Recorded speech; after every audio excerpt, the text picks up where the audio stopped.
आज हम पढ़ेंगे future continuous tense. Future continuous tense ये ऐसे भी जाना जाता है जिसे हम कहते हैं फ्यूचर प्रोग्रेसिव टेंस। इसका इस्तेमाल हम किसी ऐसे काम के लिए करते हैं जो फ्यूचर में जारी होगा, ऐसा कोई काम जो हम फ्यूचर में कर रहे होंगे। जैसा कि मैं खाना खा रहा होऊंगा, मैं मोबाइल यूज़ कर रहा होऊंगा। लेकिन इसका जो मेन यूज़ होता है, जो मेन यूज़ किया जाता है, जो इसका असल यूज़ है वो है प्रिडिक्शन के लिए, पेश गोई के लिए। जब आप किसी चीज़ की फ्यूचर में जारी होने की पेशन गोई करें, प्रिडिक्शन करें, तो आप उसके लिए फ्यूचर कंटिन्यूस का इस्तेमाल करते हैं। जैसे कि जब तुम कराची जाओगे तो वहाँ बारिश हो रही होगी। जब तुम हसन को कॉल करोगे तो वो खाना खा रहा होगा, वो नमाज पढ़ रहा होगा, वो तुम्हें याद कर रहा होगा। तो इस तरीके के जुमले हम फ्यूचर कंटिन्यूस में बनाते हैं। तो आइए इसका स्ट्रक्चर हम सीखते हैं कि इसको बनाते किस तरह से हैं। देखें, फ्यूचर कंटिन्यूस की फॉर्मेशन के लिए सबसे पहले आपने सब्जेक्ट लगाना होता है, और सब्जेक्ट के बाद आपने हेल्पिंग वर्ब। देखें, फ्यूचर है तो विल तो आएगा ही, लेकिन हम इसके बाद बी की एडिशन करेंगे तो इसका हेल्पिंग वर्ब बनेगा विल बी, विल बी। और फिर वर्ब के बाद हम ING लगाएंगे, क्योंकि कंटिन्यूस है तो जिसकी वजह से हम ING का इस्तेमाल करेंगे। Subject plus will be plus verb with ING plus object,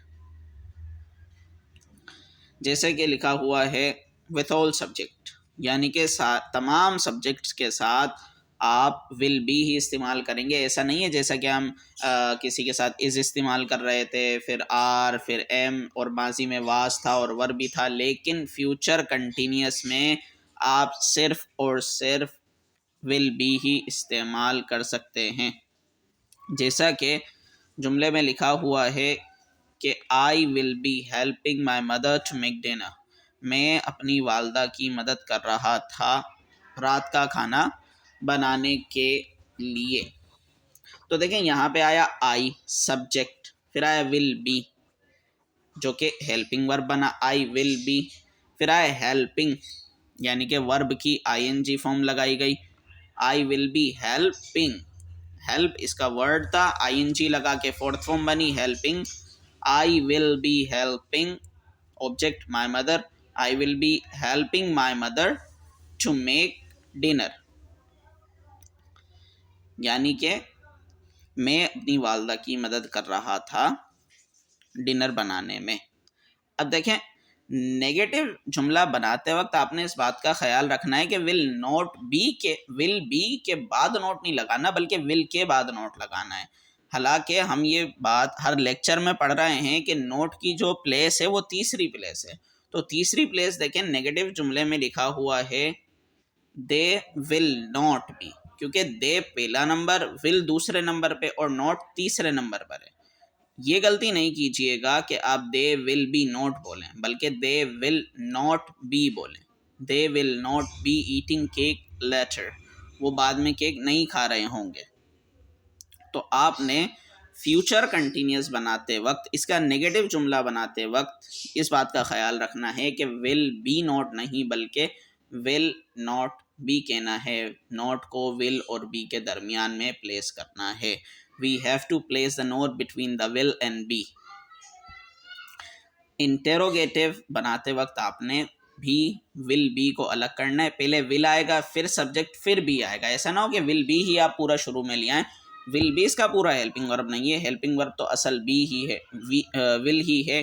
B एक एडिशन है जिसको लाने के बाद हम आगे ING प्लेस कर सकें, इस वजह से बी की एडिशन की गई है। क्योंकि विल अपने बाद कभी भी सेकंड और थर्ड या फिर फोर्थ फॉर्म को एक्सेप्ट नहीं करता सिवाय फर्स्ट फॉर्म के। तो हमने बी लाए फर्स्ट फॉर्म में, और हमने आईएनजी लगा दी, इस तरीके से बी आया है, वरना बी का इस्तेमाल यहाँ नहीं था।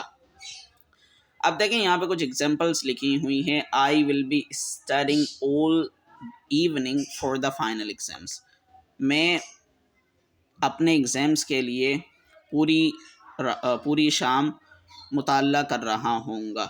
तो उम्मीद करता हूँ कि ये चीज़ें, ये जो टेंस है हमने पढ़ा, ये आपको समझ आ गया होगा।